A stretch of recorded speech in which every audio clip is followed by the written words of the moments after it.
diasporans, Africans in the diaspora.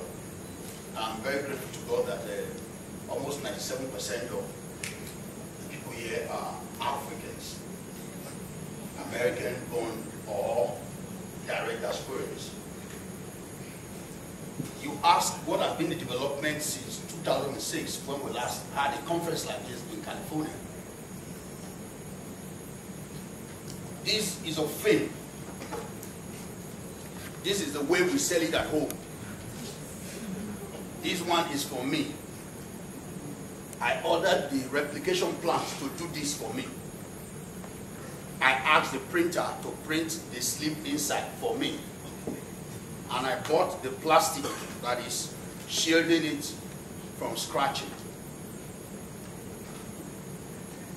Since 2006, some good diasporans that were before helping to distribute the film. You know what I mean, helping to distribute the film.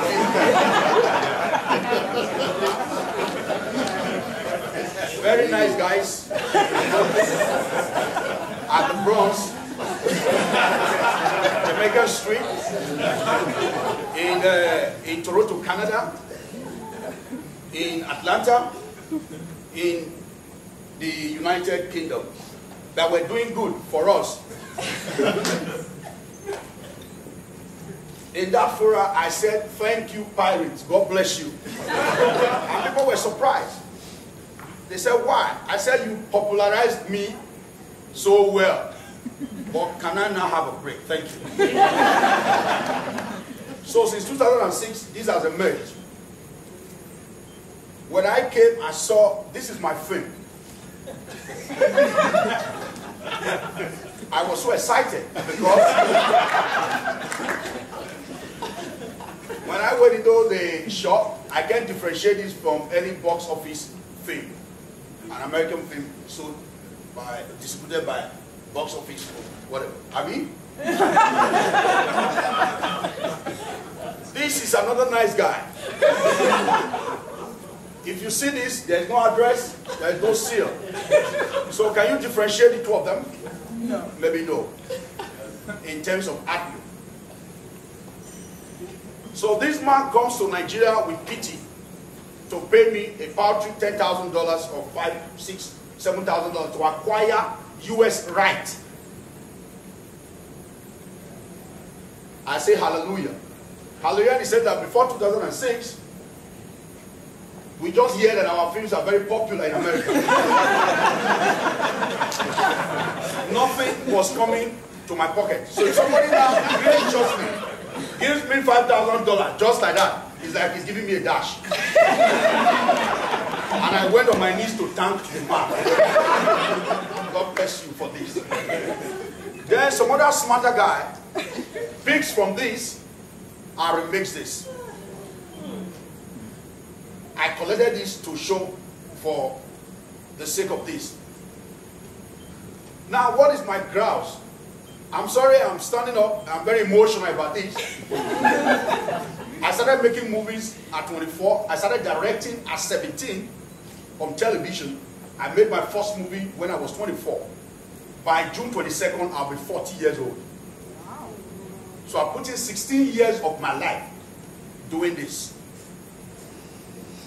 I've been a guest on CNN Schooling Room. That was a big one. I nearly died when they invited me. I've been a guest on Canadian television.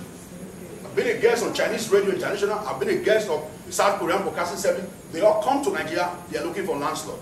And they want me to come and be a guest on their program. Good.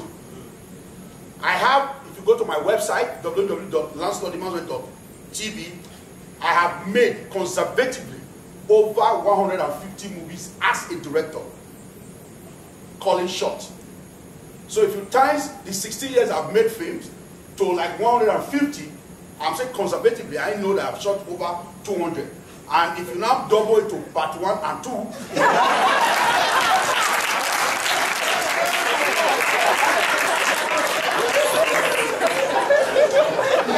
you guys are laughing very serious. When you double it to part 1 and 2, Maybe I'll make close to 500. Yet, I cocooned myself on the edge of the plane in an economy class to come to this event. If you draw that pari passu, Steven Spielberg, who equally we share same popularity that I share in Africa, Lancelot Imasuen as a filmmaker in Nollywood, to like Steven Spielberg, I may not qualify to clean his shoes, naturally. That's the tragedy. Now, the diasporan blame. I have ascribed that 75% of the economic woes, political deficiency of Africa sits squarely with the diasporans. And I stand to be corrected. It's my humble opinion. I've made a whole lot of research to affirm this.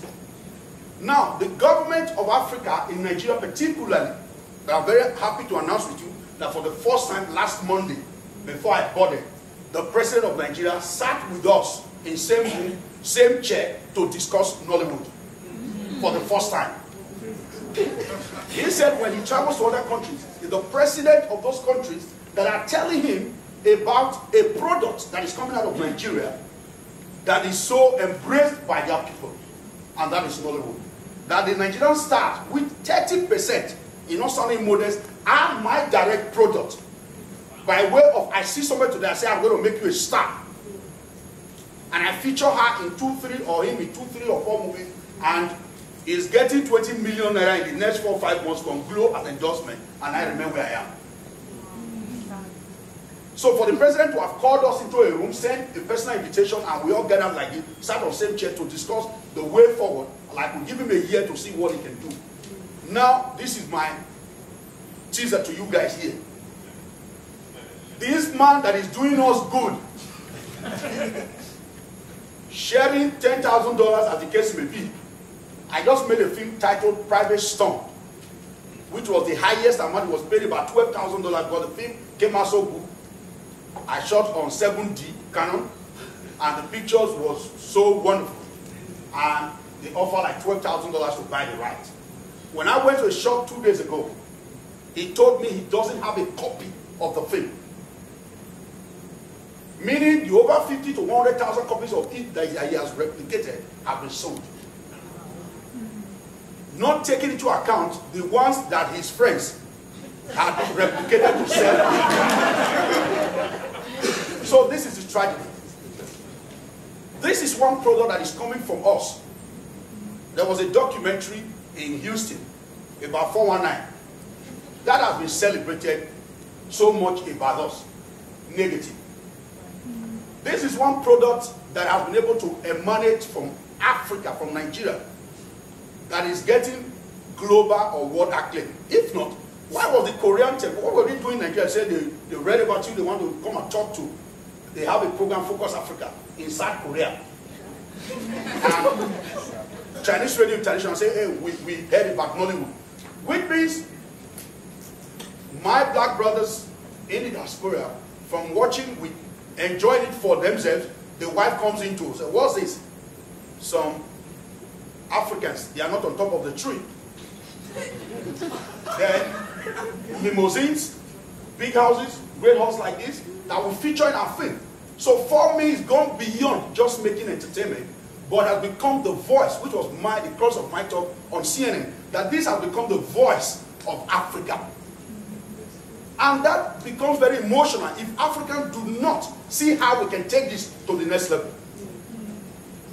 By way of this product, well packaged like this, if we're short in terms of the economics that comes in now, if I invested $100,000 to make a film, and I'm able to recoup $1 million from it, my next budget will be $500,000. And that means there's going to be a direct improvement on the quality of the wash. Yeah. But I borrow $20,000 to make a film. I can't pay back $5,000. And Dio meets me to say, I don't like the quality of your film. I said, Dio, you know what? Walk into the next major road and run into a car coming. Because this is the highest employer of labor. Right now, from the Ministry of Finance statistics, that the Nigerian film industry is employing the second largest people to government. From actors, whenever I sit down to see Genevieve on CNN, the comprehensive follow they gave to her, I sit back and look at Genevieve that I walked out on myself, 1998. Hey, she came with somebody, I said, go disturb him. Come and get out. Getting global acclaim. Oprah Winfrey had to pause to talk about her and all of that. So, wouldn't we give him some time to, how do we improve this? By our own, can we stop fake domestic piracy, which was how it started. Some guys coming from Africa, the first somebody comes to pick you from the airport, the next thing is that, what film did you bring, what film did you bring? Because a new statement was being made, these guys were now proud to play these movies, not minding the qualities, but they could relate with the stories, and it was re-representing Africa from a very negative perception that the Western media has portrayed of Africa. Starvation, kwachoko, stricken children, wars, and all of that. Now, so Africans can love. They can be romantic too. The first time she brought 3 Nigerian films to New York Film Festival to go up with the glory, my film was part of it, Emotional Crack. That the issue of gay practice was also in Africa. That the movie treated, even though it was abhorred by people, but that was a reality with us. That we're treating issues other than people that are dying of hunger and all of that. So, shouldn't we pause, because it's a gathering of the future leaders of Africa, that this is a great momentum that Africa can key into to first and foremost rebrand. So with no disrespect, I'm not making a movie for an average American. I'm making this film for Africans to first realize themselves. Once you realize yourself, then you can tell others about yourself. Thank you.